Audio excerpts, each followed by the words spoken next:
Hello guys, আমরা বেরিয়ে গেছিলাম ঘুরতে। সেখানে গিয়ে দেখি একটা আন্টিদের আম গাছ কেটেছে। সেটা দেখার পর এরা দুজন চলে গেছিলো ফুচকা কাকুর গাছ থেকে প্লাস্টিক আনতে। প্লাস্টিক আনার পর আমরা কয়েকটা আম তুলছিলাম গাছটা থেকে, কিন্তু আমগুলো খুবই ছোট ছোট ছিল, তো আমাদের খুব একটা পছন্দ হয়নি, যার কারণে আমরা চলে গেছিলাম একটু আগিয়ে দেখতে যে আরো আম আছে কিনা বড়। এখানে একটা গাছে আম পেয়েছিলাম। কুমকুম দিদি চেষ্টা করছিল ওঠার পাঁচিলটাতে, কিন্তু পারছিল না। তারপরে গিয়ে আমি চেষ্টা করলাম একবার, কিন্তু আমারও দ্বারা হয়নি,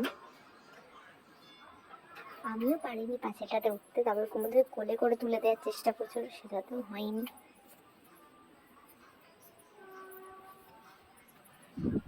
শেষমেশ একটা আন্টিকে আমরা লাঠি চাইতে লাঠি দিয়েছিল আন্টিটা, কিন্তু এই লাঠিটাতেও কিছুই হচ্ছিল না, আম পারাই যাচ্ছিল না। তারপর অনেক চেষ্টা করার পর আমি উঠতে পারি ফাইনালি পাঁচিলটার উপরে। ওঠার পর আমরা কয়েকটা আম পেড়ে নিচ্ছিলাম ওই গাছটা থেকে।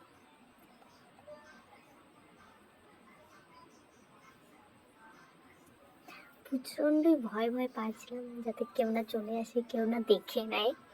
কারণ যেগুলো আমরা চুরি করছিলাম লোকের গাছ ছিল, আর এগুলো একটা কোয়ার্টার ছিল, এরকম অনেক কোয়ার্টার ছিল।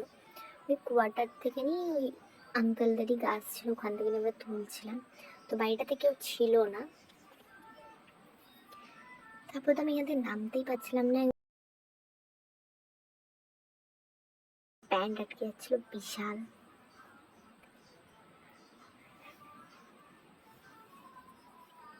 অনেক চেষ্টা করার পর ফাইনালি নেমে তারপর আমরা একটু আগিয়ে যাচ্ছিলাম। সেখানে দিকে একটা পার্ক আছে, কিন্তু আমরা কেউ পার্কে ঢুকি নাই, এমনি আম দেখছিলাম। তারপরে শেষমেশ বৃষ্টি আসার কারণে বাড়ি এসে আমটা লাস্টে কেটে খাই।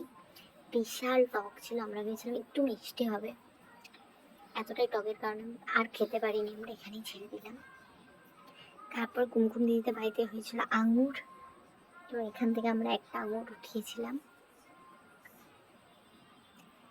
আঙুরটা টেস্ট করে দেখলাম, আঙুরটাও অনেক টক ছিল এবং খেতে খুব সুন্দর ছিল, যেগুলো অনেকটা ছোট তার কারণে কেউ খাওয়া যাচ্ছিল না।